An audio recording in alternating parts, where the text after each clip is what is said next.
اللهم صل على محمد النبي الأمي وعلى آله وبارك وسلم. عليكم ورحمة الله وبركاته. الحمد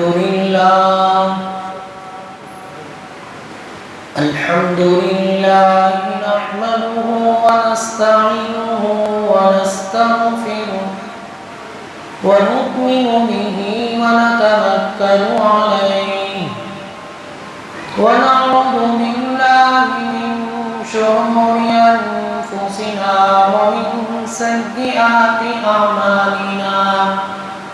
من يهده الله فلا مضل له ومن يضلله فلا هادي له. ونشهد أن لا إله إلا الله وحده لا شريك له. ونشهد أن سيدنا وسندنا وحبيبنا ومحمدنا صلى الله تعالى عليه وعلى آله وبارك وسلم تسليما كثيرا أما بعد فأعوذ بالله السميع العليم من الشيطان الرجيم. بسم الله الرحمن الرحيم. ألم تر إلى الذي حاج إبراهيم في ربه أن آتاه الله الملك إذ قال إبراهيم ربي الذي يحيي ويميت قال أنا أحيي وأميت قال إبراهيم فإن الله يأتي بالشمس من المشرق فأت بها من المغرب فبهت الذي كفر والله لا يهدي القوم الظالمين. آمنت بالله صدق الله مولانا العظيم. قال رسول الله صلى الله عليه وسلم من عادى لي وليا فقد عادنت بالحرب أو كما قال عليه الصلاة والسلام. رب اشرح لي صدري ويسر لي أمري واحلل عقدة من لساني يفقهوا قولي. اللهم صل على محمد وعلى آل محمد في أول كلامنا. اللهم صل على محمد وعلى آل محمد في أوسط كلامنا. اللهم صل على محمد وعلى آل محمد في آخر كلامنا. واجب الاحترام بزرگوں، دوستوں، بھائیوں، اس وقت آپ حضرات کے سامنے سیرت ابراہیم اور نمرود کے عنوان پر مجھے کچھ کہنا ہے.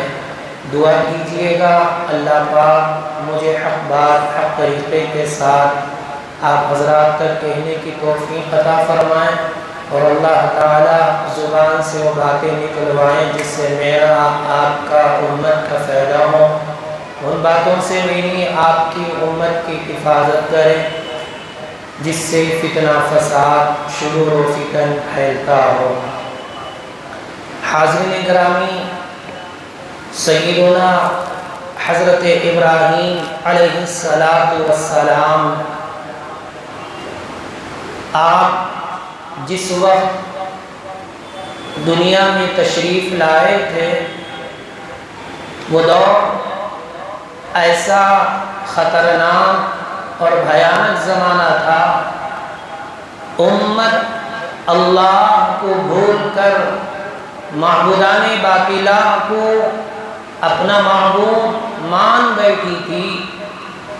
اللہ سے رشتہ توڑ لیا تھا، بلکہ وہ یہ سمجھا کرتے تھے کہ ہمارا جو خدا ہے، ہمارا جو معبود ہے، وہ نمرود جو بادشاہ ہے یہی ہمارا خدا، وہ سمجھ بیٹھے تھے۔ نمرود یہ وہ بادشاہ ہے جسے اللہ تبارک و تعالی نے پوری دنیا کی سلطنت عطا کی تھی۔ 4 بادشاہ ایسے گزرے ہیں جنہوں نے پوری دنیا پر حکمرانی کی ہے۔ ان میں سے 2 تو مسلمان ہیں اور 2 غیر اسلام ہیں۔ مسلمان کون؟ سیدنا حضرت سلیمان علیہ السلام ہے۔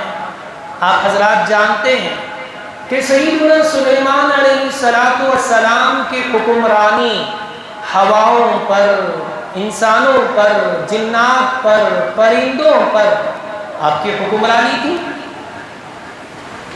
اور دوسرے جو مسلمان بادشاہ ہیں وہ سکندر اعظم ہیں، جنہوں نے پوری دنیا پر حکومت کرتے ہوئے، دنیا سے جاتے ہوئے بڑا عجیب میرے اور آپ کے لیے عبرت کا ایک مقام چھوڑ کر آپ تشریف لے گئے۔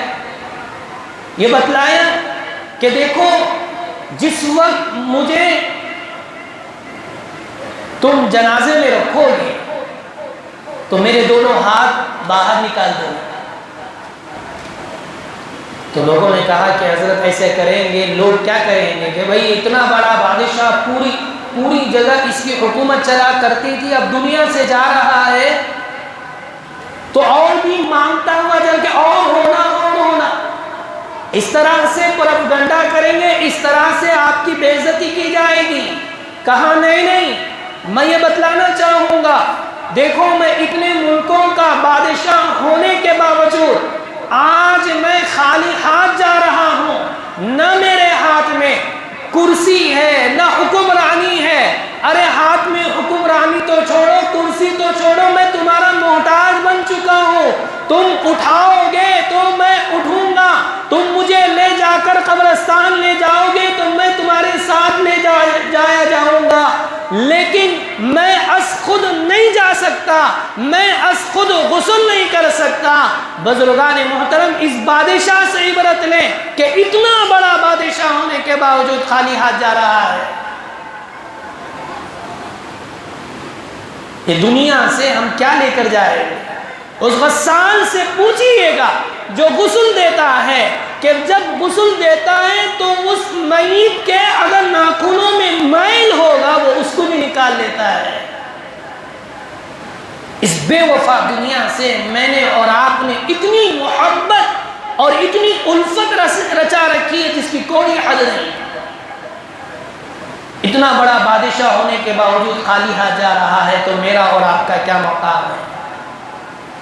2 بادشاہ غیر اسلام تھے، مشرک تھے، ایک تو بخت نصر تھا اور دوسرا یہ نمرود تھا۔ اور نمرود بڑا عجیب قسم کا، ظالم جاوید قسم کا بادشاہ تھا۔ اتنا، میں نے گزشتہ جمعہ بھی یہ بات آپ کو عرض کی تھی کہ جو جتنا بڑا ظالم ہوگا وہ اتنا بڑا بیوقوف ہوگا، اس کی عقل مارے جائے گی۔ ایسے ہی یہ متکبر بادشاہ، یہ وہ بادشاہ تھا اس سے پہلے کسی بادشاہ نے سر پر تاج نہیں پہنا تھا، لیکن اس نے پہنا تھا، پہلے اسی نے تاج پہنا ہے۔ اور یہ وہ بادشاہ ہے، جتنے بادشاہ اس سے پہلے آئے تھے ان لوگوں نے لوگوں پر تو ظلم کیا، لیکن یہ آرڈر جاری نہیں کیا اللہ کی مخلوق کو اپنے تابع بنانے کی، اللہ کی مخلوق کو اپنی عبادت کرنے کا قانون نافذ نہیں کیا۔ اس کمبخت بادشاہ نے یہ قانون نافذ کیا کہ مجھے تم خدا مانو۔ جیسے موجودہ حکومت اللہ کی حلال کی ہوئی چیزوں کو وہ ختم کرنا چاہتی ہے، وہ یہ کہتی ہے کہ بھائی تم گائے قربانی نہ دو، حالانکہ اللہ تعالیٰ نے حلال کیا ہے، اسے ختم کرنے کی کوشش کرتی ہیں۔ یاد رکھیے جو چیز حلال ہوگی وہ چیز اس کے اندر برکتیں ہوگی، جو چیز حرام ہوگی چاہے بند کرنے والے بند نہ کریں تب بھی اس کے اندر بے برکتی ہے۔ مجھے معاف کیجئے گا، گائے کتنے بچے دیتی ہیں اور یہ بکرا کتنے بچے دیتا ہے، یہ چھیلی کتنے بچے دیتی ہیں؟ زیادہ سے زیادہ 2 یا 3 کو ختم ہو جاتا ہے، لیکن سور بیک وقت 16 بچے جنم دیتا ہے، کوئی اسے بند نہیں کرتا۔ آپ بتائیے کہ اس کی اتنی کثیر آبادی کہاں پائی جاتی ہے؟ دکھنے کو بھی نظر نہیں آتا، پہلے تو وہ ہوا کرتے تھے۔ بتلانا یہ ہے، یہ ظالم لوگ جس چیز کو روکنا چاہیں گے یہ ان کی فطرت ہے۔ شروع سے آپ تاریخ، اسلامی تاریخ پڑھتے آئیے گا، ان لوگوں کی یہی فطرت ہے، لیکن جب اللہ پاک ان کو جب ختم کرنے پر آتے ہیں، یاد رکھیے بہت لوگوں کی زبانوں پر ہم نے بھی یہ سنا، یہ سمجھتے ہیں کہ بھئی اللہ ان کو غارت کیوں نہیں کر رہا ہے؟ جب یہ اللہ کے ساتھ ایسا معاملہ کر رہے ہیں، اللہ کی حلال کی ہوئی چیزوں کو بند کرنے کی کوشش کر رہے ہیں، ختم کرنے کی کوشش کر رہے ہیں، تو پھر اللہ نے غارت کیوں نہیں کر رہا ہے؟ میرا اور آپ کا سوال ہے۔ لیکن بزرگان محترم، اللہ کو حکمرانی کی ضرورت نہیں، کسی فوج کی ضرورت نہیں، حتیٰ کہ اللہ کو فرشتوں کی بھی ضرورت نہیں ہے۔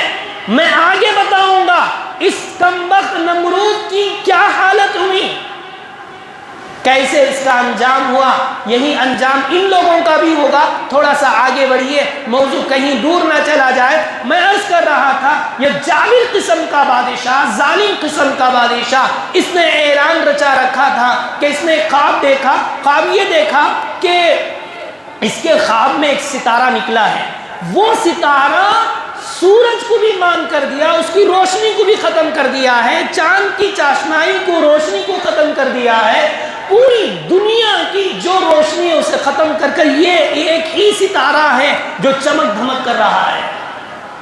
بڑا پریشان ہوا، اپنے نجومیوں کو طلب کیا کہ میں نے خواب دیکھا ہے۔ اور یاد رکھیں، یہاں رک کر خواب کا تذکرہ انہی لوگوں کے سامنے کرنا چاہیے جو اس کی تعبیر بتلانے والے ہوں، ہر ایک سے اس کا تذکرہ نہیں کرنا چاہیے۔ اب دیکھیے اس بادشاہ نے بھی ہر ایک سے تذکرہ نہیں کیا، اس نے جو نجومی تھے ان کو طلب کیا کہ بھائی میں نے ایسا عجیب قسم کا خواب دیکھا ہے۔ تو اس کے نجومیوں نے بتلایا کہ دیکھو ایک بچہ پیدا ہوگا اور وہ بچہ تمہاری سلطنت کو تہس نہس کر دے گا، ختم کر دے گا۔ آج جو تم لوگوں کو اس بات پر مامور کرتے ہو، یہ قانون تم نے نافذ کیا ہے کہ مجھے خدا مانو، یا وہ بچہ جیسے ہی پیدا ہوگا وہ تمہاری سلطنت کو، تمہاری حکومت کو نیست و نابود کرے گا۔ اب بادشاہ پریشان ہو گیا، اس لیے فوراً اس نے تدبیر سوچی کہ کیا کرنا چاہیے، مشورہ کیا، نہ رہے بانس نہ بجے بانسری، کسی ایک لڑکے کو بھی اگر کوئی لڑکا ہوتا ہے اسے کیا کر دیا جائے، ختم کر دیا جائے۔ 1-2 بچے نہیں، 4 سال میں اس نے 7,000 بچوں کو ایسے ہی قتل کر دیا، جن کے پیٹوں میں جیسے ہی معلوم ہو جاتا کہ لڑکا ہے تو ابورشن جس کو ہم کہتے ہیں، اس طرح سے کئی عورتوں کا ابورشن اس نے کرایا ہے۔ یہ سمجھا تھا کہ کوئی نہ رہے بانس نہ بجے بانسری، ختم ہی ہو جائے، اس کی یہ سوچ تھی۔ اس کی سوچ جہاں ختم ہوتی ہے بزرگان محترم، اس کی تدبیر جہاں ختم ہوتی ہے، اس کمبخت کو کیا معلوم تھا؟ اللہ کی وہ ذات ہے جو ذات رات کے اندھیرے میں، کالی رات میں کالی چونٹی چلے اس کی بھی آہٹ کو سننے والا، یہ میرا خدا ایسا ہے۔ ظالم تو جو چاہے کر لینا، چاہے تجھے کوئی پوچھنے والا نہ ہو، لیکن ہماری ایسی طاقت ہے ہم کر کر دکھلائیں گے۔ ہوا یہ، سیدنا حضرت ابراہیم علیہ السلام کی جو والدہ محترمہ تھی، ان کے پیٹ میں جب آپ تھے، لوگ جو عورتیں حاملہ ہوتی ہیں وہ دیکھنے کے اعتبار سے ظاہر ہو جاتا ہے کہ بھائی ان کے بطن مبارک میں کوئی اولاد ہے یا حاملہ ہو چکی ہیں، سیدنا حضرت ابراہیم کی والدہ کو اللہ تبارک و تعالیٰ نے ایک معجزے کے طور پر کوئی ایسے اثرات نمایاں نہ کیے، سیم ایسے ہی جیسے معمولی عورتیں ہوتی ہیں، حتیٰ کہ آپ کی ولادت کا وقت قریب آیا، والدہ تو والدہ ہوتی ہیں، آپ چلی گئیں اور جا کر ایک غار میں جہاں پر آپ نے حضرت ابراہیم علیہ السلام کو جنم دیا۔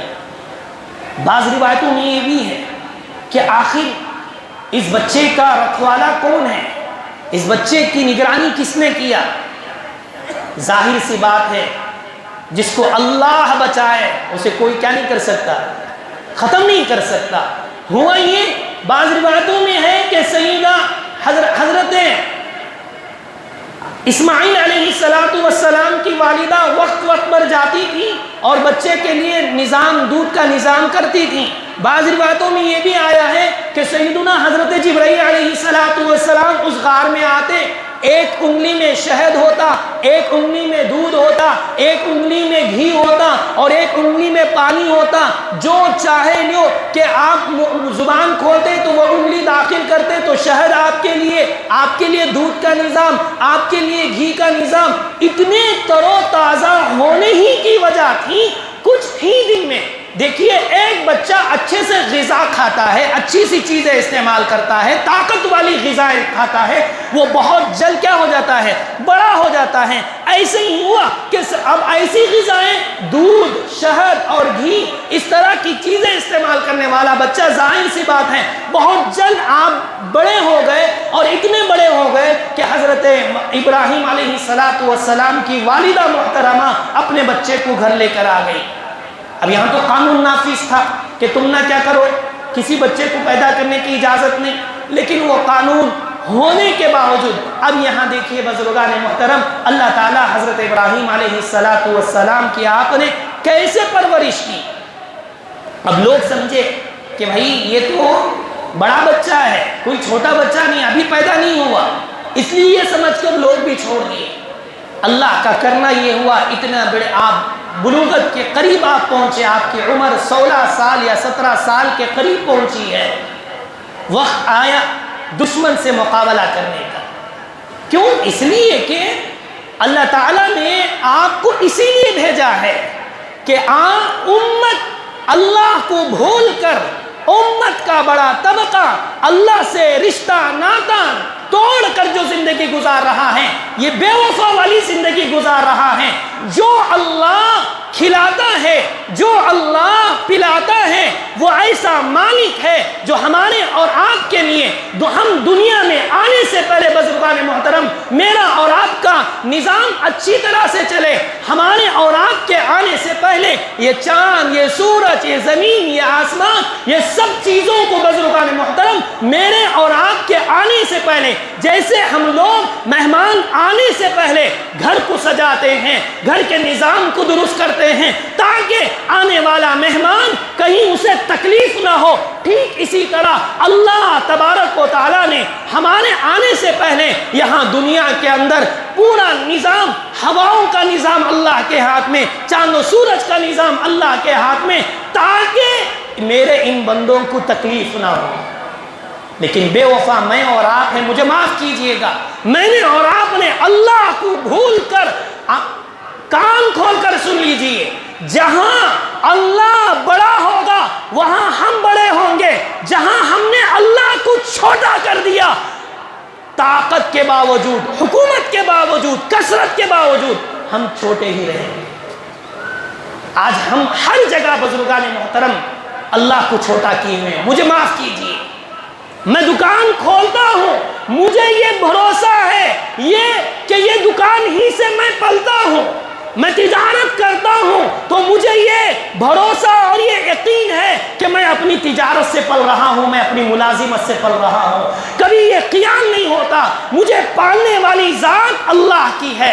کوئی غیر مسلم بھائی اگر بت کی پوجا کرتا ہے تو میں اور آپ اسے جہنمی کہتے ہیں، مجھے معاف کیجئے گا، میں اور آپ بتوں کی تو پوجا نہیں کرتے بزرگان محترم، ہم دکانوں کی پوجا کرتے ہیں، ہم تجارتوں کی پوجا کرتے ہیں۔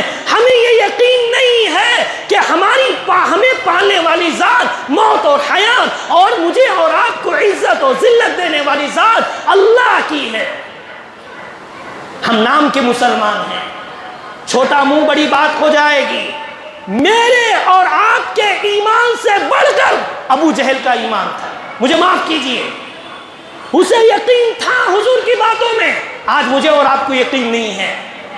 اسے یقین تھا اگر میں کلمہ پڑھ لوں گا، حضور علیہ السلام کی بات مان لوں گا، حضور کے تابع ہو جاؤں گا، میں کامیاب ہو جاؤں گا۔ لیکن بزرگان محترم، اسے صرف ضد تھی، دشمنی تھی، اس بنیاد پر اس نے کلمہ نہیں پڑھا، ورنہ تو اسے یہ بھی یقین تھا کہ یہ حضور جو کلمہ لائے ہیں، اگر میں اس کو پڑھ لوں گا اور اس پر میں زندگی گزاروں گا، میں کامیاب ہوتا ہوں۔ اسے ہم سے زیادہ یقین تھا۔ آج ہمارا یقین کھوکھلا ہے، ایک دم کھوکھلا ہو چکا ہے، ہم بزدل ہوتے جاتے ہیں۔ اپنی یقین کو بنائیے۔ دیکھیے سیدنا حضرت خالد ابن ولید رضی اللہ تعالیٰ، دشمن نے پورے قلعے کے اندر، سب عیسائیوں کا قلعہ تھا جہاں پر حضرت خالد ابن ولید رضی اللہ تعالیٰ تشریف لے گئے، پوری جماعت کے ساتھ آپ نے محاصرہ کر لیا اور سب دشمن اندر تھے۔ ایک پادری آیا، اس کے ہاتھ میں زہر تھا، بہت ہی خطرناک قسم کا زہر تھا، ایک بوتل لے کر آئی۔ اس نے تو پہلے کمپرومائزنگ کی بات کی، یہ کہا کہ دیکھو تم ہمارے قلعے کا محاصرہ چھوڑ دو، پہلے جاؤ دوسرے عیسائی لوگ ہیں، دوسرے جو قلعے ہیں انہیں کیا کرنا، انہیں فتح کر لینا، جیسے ہی تم اسے فتح کرو گے تو اس کے بعد میں کیا کروں گا، ہم ایسے ہی تمہیں قلعہ گفٹ میں دے کر ایسے ہی چھوڑ کر چلے جائیں گے۔ سیدنا حضرت خالد ابن ولید رضی اللہ تعالیٰ نے کہا ایسا نہیں ہو سکتا، میں پہلے تم سے مقابلہ کروں گا، تمہارا قلعہ فتح کروں گا، اس کے بعد وہاں جاؤ، تمہارے کہنے کے مطابق میں نہیں چلتا، میں تو اللہ جو کہیں گے، اللہ کی جو منشا ہوگی، نبی کا جو فرمان ہوگا، نبی کا جو طریقہ ہوگا اسی کو ہم مانیں گے، ہم اپنی مرضی نہیں، ہم جو آئے ہیں یہ نبی کی اجازت پر، نبی کے حکم سے ہم آئے، اپنی مرضی سے نہیں آئے ہیں۔ تو اس نے کہا پادری نے کہ دیکھو اگر تم نے میری بات نہیں سنی تو میرے ہاتھ میں یہ زہر ہے، میں اسے کھا لوں گا اور میں خودکشی کر لوں گا، میں اگر مر گیا تو میرے مرنے کا الزام تمہارے سر ہوگا، اگر میں خودکشی کر لیا تو میرے مرنے کا پورا الزام تم پر جائے گا۔ تو حضرت خالد ابن ولید رضی اللہ تعالیٰ نے بڑی پیاری بات کہی، کہا کہ دیکھ اگر تیرے مقدر میں یہ کھانے کی وجہ سے موت ہے تو تو مرے گا، اگر تیرے مقدر میں موت نہیں ہے تو تو نہیں مر سکتا۔ اس نے کہا اتنی یقین سے تم کیسے کہہ سکتے ہو، اللہ نے اگر اس میں موت رکھا ہے تو تو مرے گا، اگر موت نہیں رکھا ہے تو تو نہیں مر سکتا، یقین کے ساتھ کہا۔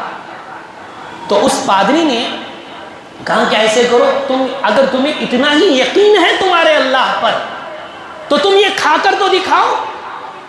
سیدنا حضرت خالد ابن ولید رضی اللہ تعالیٰ نے اس بوتل کو لیا اور اپنے ہاتھ میں لے کر بسم اللہ الذی لا یضر مع اسمہ شیء فی الارض ولا فی السماء وهو السمیع العلیم آپ نے پڑھ کر فوراً پوری کی پوری بوتل آپ نے پی لی۔ پینے کے بعد آپ نے پانی کو پیا، تھوڑی دیر اور پادری ایک دم مطمئن ہو گیا، اب تو یہ موت کی آغوش میں آ جائے گا، اب تو یہ ختم ہو جائے گا۔ لیکن حضرت خالد ابن ولید رضی اللہ تعالیٰ سے پسینہ چھوٹنا شروع ہوا، پسینہ نکلتا رہا تھوڑی دیر کے لیے، اس کے بعد آپ جیسے تھے ایسے ہی مطمئن ہو گئے اور بالکل آپ حشاش بشاش مطمئن رہے۔ یہ دیکھ کر پادری ہکا بکا رہ گیا، کہاں لوگوں وہاں سے دوڑتا ہوا اپنے لوگوں کے پاس گیا، دیکھو اگر تم ان لوگوں کی بات مان لو، کیوں؟ اس لیے کہ یہ لوگ موت کو ایسے پسند کرتے ہیں جیسے تم جینا پسند کرتے ہیں، کیونکہ حضرت خالد ابن ولید نے کہا تھا میرے رسول نے یہ بات کہی ہے، جو بندہ صبح و سویرے صرف 3 مرتبہ بسم اللہ الذی لا یضر مع اسمہ شیء فی الارض ولا فی السماء وهو السمیع العلیم پڑھتا ہے تو اسے کوئی چیز کیا نہیں کر سکتی، تکلیف نہیں پہنچا سکتی۔ کتنا یقین تھا بزرگان محترم، آج اسی یقین کی مجھے اور آپ کو ضرورت ہے۔ آج میرا اور آپ کا یقین اتنا بگڑ چکا ہے۔ یہاں نبی کا فرمان ہے تم اشراق کی نماز پڑھ لو، تمہاری حاجتیں پوری کی جائیں گی، تمہاری ضرورتیں تمہیں نہیں معلوم ہے، اللہ پورا کریں گے۔ لیکن آپ بتائیے، دل پر ہاتھ رکھ کر ذرا مجھے بتائیے، اتنا بڑا مجمع ہے، ہم میں سے کن کن آدمیوں نے اشراق کی نماز پڑھی ہے؟ حضور نے فرمایا جو بندہ فجر کی نماز پڑھ کر جاتا ہے اس کے ہاتھ میں ایمان کا جھنڈا ہوگا، اللہ پاک اس کی حفاظت کریں گے۔ بتائیے میں اور اتنا بڑا مجمع ہے، ہم میں سے کتنے لوگ فجر کی نماز پڑھے ہیں؟ مسجدیں جب بند کی جا رہی تھی، اوہو دیوانہ اٹھا، ملیدہ اٹھا، سب کو یہی سوال، کیا بھئی مسجد اب کھل رہی نہیں؟ کئی کے ادمیاں بھئی، ارے اب کھلی ہے بھئی آؤ۔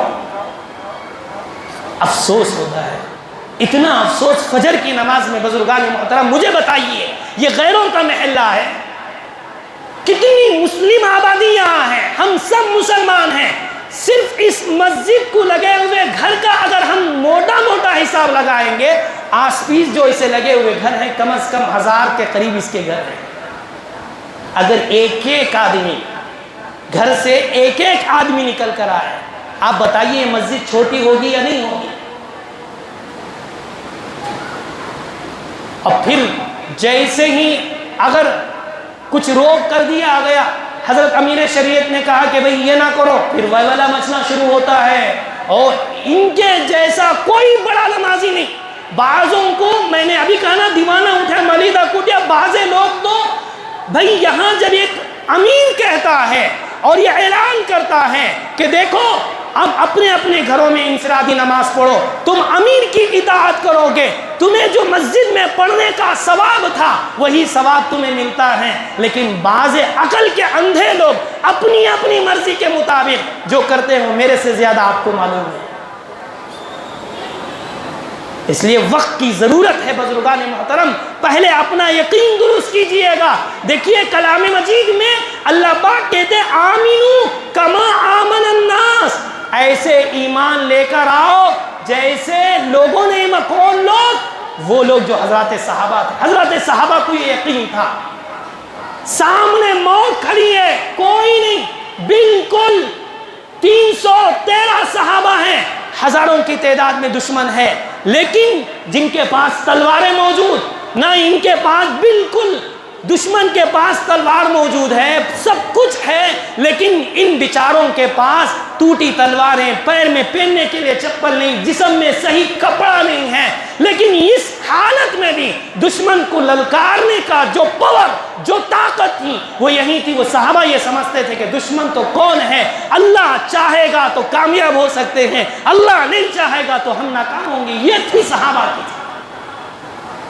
لیکن آج میرا اور آپ کا یقین ٹوٹا ہوا ہے، اس یقین کو مجھے اور آپ کو بنانا چاہیے۔ سیدنا حضرت ابراہیم علیہ السلام نے اسی یقین کے ساتھ دشمن کو للکارا تھا، اتنا زبردست للکارا تھا کہ دشمن نے مجبور ہو کر اعلان کر دیا کہ دیکھو یہ ماننے والا نہیں ہے۔ حضرت ابراہیم کو بلایا گیا، بڑا لمبا واقعہ ہے، مختصر یہ عرض کر دوں کہ حضرت ابراہیم کو طلب کیا گیا، ابراہیم سنا ہے کہ تم ہمارے بتوں کے ساتھ برا بلا کہتے ہو، ان کے بارے میں غلط الفاظ استعمال کرتے ہو، اور ہم نے یہ بھی سنا ہے کہ تم ہمارے بتوں کو کیا تم نے توڑ دیا ہے، تو لہٰذا تم جس خدا کو مانتے ہو وہ خدا کون ہے بتاؤ؟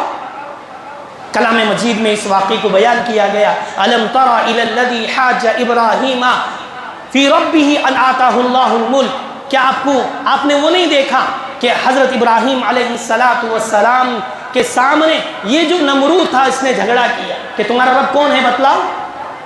سیدنا حضرت ابراہیم نے کہا میرا اللہ تو وہ ہے جو کیا کرتا ہے کہ موت دیتا ہے، حیات دیتا ہے، زندگی دیتا ہے اور مارتا ہے، جلاتا ہے، یہ میرا اللہ ہے۔ تو میں نے پہلے ہی کہا تھا جتنا بڑا ظالم ہوتا ہے اس کی عقل اتنی ماری جاتی ہے۔ اس نے کہا یہ کام تو میں بھی کر سکتا ہوں، اس لیے اس نے ان 2 آدمیوں کو بلایا، ایک پر یہ فیصلہ ہو چکا تھا، یہ ججمنٹ ہو چکا تھا کہ اس آدمی کو کیا دیا جائے؟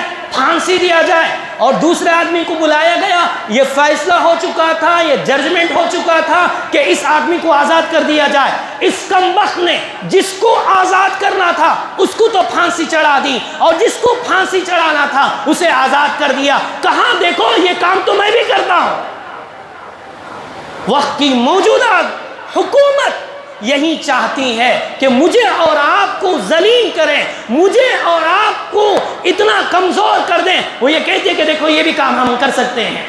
جو بیچارے معصوم تھے انہیں جیل خانوں میں رکھا گیا۔ آج بھی بزرگان محترم میری آواز ان کمینوں تک جاتی ہو، کان کھول کر سن لیں۔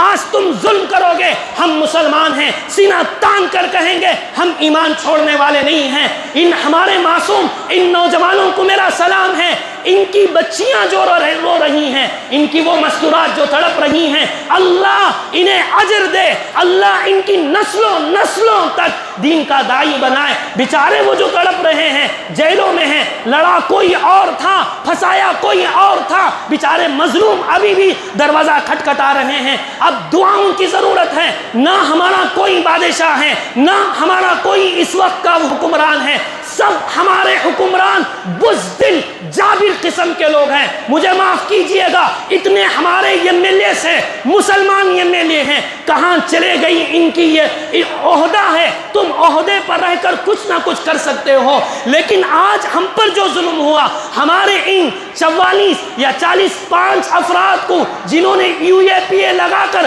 اندر پھنسا رکھا ہے، ہم مظلوم صحیح ہیں، یاد رکھنا ہمیں اپنے اللہ پر بھروسہ ہے، اعتماد ہے، میرا اللہ ہمیں ضائع نہیں کرے گا۔ حالات اللہ لاتے ہیں، حالات ہی اللہ بدلیں گے۔ ان حکمرانوں سے یہ چاہے جیسی چاہے مرضی کر لے، یہ نمرود کی نشانی تھی۔ نمرود نے بھی ایسا ہی کیا تھا، جو ظالم تھا اسے چھوڑ دیا، جس کے اوپر وارنٹ تھا کہ اسے قید کیا جائے، اسے پھانسی دی جائے، اسے تو چھوڑ دیا، بیچارے مظلوم کو پھانسی پر لگا دیا۔ ایسا ہی کہ اگر جب حضرت ابراہیم علیہ السلام نے اس کے سامنے پیش کیا تو اس کی عقل ماری گئی تھی۔ حضرت ابراہیم چالاک ہو گئے اور اسے منہ توڑ جواب دینا چاہ رہے تھے، فوراً کہا میرا اللہ تو وہ ہے جو کیا کرتا ہے؟ سورج کو مشرق سے نکالتا ہے۔ اگر تیری دم میں دم ہو، اگر تیرے میں طاقت ہو، مغرب سے نکال کر دکھلانا۔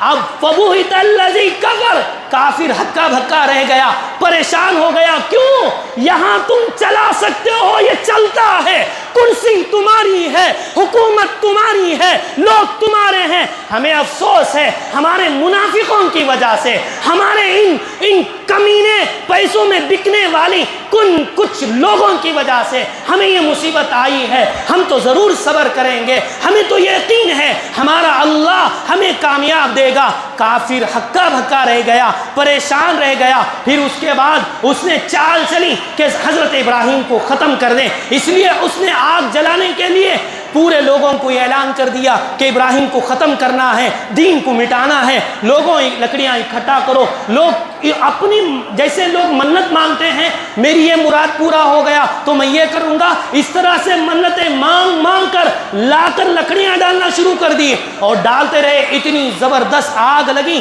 کہ خود اس کم بخت نمرود کو اتنا بڑا مینارہ بنانا پڑا کہ وہ اوپر چڑھ کر سیدنا حضرت ابراہیم کو دیکھیں۔ لیکن کیا دیکھتا ہے جب حضرت ابراہیم کو ڈالا جا رہا ہے؟ میں مختصر واقعے کو بالکل تھوڑے وقت میں آپ کے ساتھ لانا چاہتا ہوں کہ اندر ڈالنے کی کوشش کرنے کے لیے اب جیسے ڈالا جا رہا ہے، ادھر سے حضرت جبرائیل اتر گئے، ادھر سے ہوا والا فرشتہ اتر گیا، ادھر سے پانی والا فرشتہ ہو گیا اتر گیا، جا کر حضرت ابراہیم سے کہا ابراہیم آپ کہہ دیں تو میں پانی والا فرشتہ ہوں، اللہ نے پانی کا کام میرے سپرد کیا ہے، آپ کہیں تو پانی برسا کر ختم کر دوں گا۔ تو حضرت ابراہیم نے کہا نہیں نہیں، مجھے تو تمہاری ضرورت نہیں ہے، میری کیا حالت ہے میرا اللہ جانتا ہے۔ ہوا والے فرشتے کو بھی یہی حکم دیا گیا۔ تو پھر حضرت جبرائیل اتر گئے، کوئی ضرورت ہو تو بتائیں، کہا کچھ بھی ضرورت نہیں، ارے درخواست ہو تو بتا دیں، اللہ کے پاس جا کر عرض کروں نہیں مجھے نہیں کرنا ہے، میری ہر حالت کو میرا اللہ جانتا ہے۔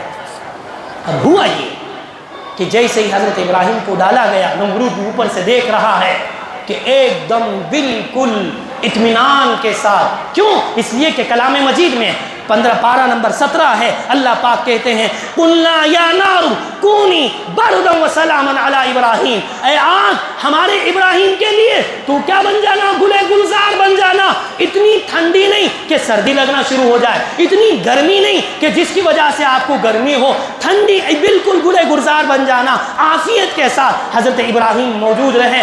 روایتوں میں ہے، کسی ایک روایت میں کہ 7 دن رہے، بعض روایتوں میں ہے 40 دن رہے، بعض روایتوں میں ہے 50 دن رہے. جو بھی ہو آپ آگ میں رہیں. اوپر سے اب آواز آتی ہے. اب یہ نمرود کہنے لگا ارے تمہیں کچھ نہیں ہو رہا. کہا نہیں، اگر باہر نکلو گے تب بھی کچھ نہیں ہوگا، کچھ بھی نہیں ہوگا. کہا کہ بھئی اللہ کے لیے واپس آ جاؤ.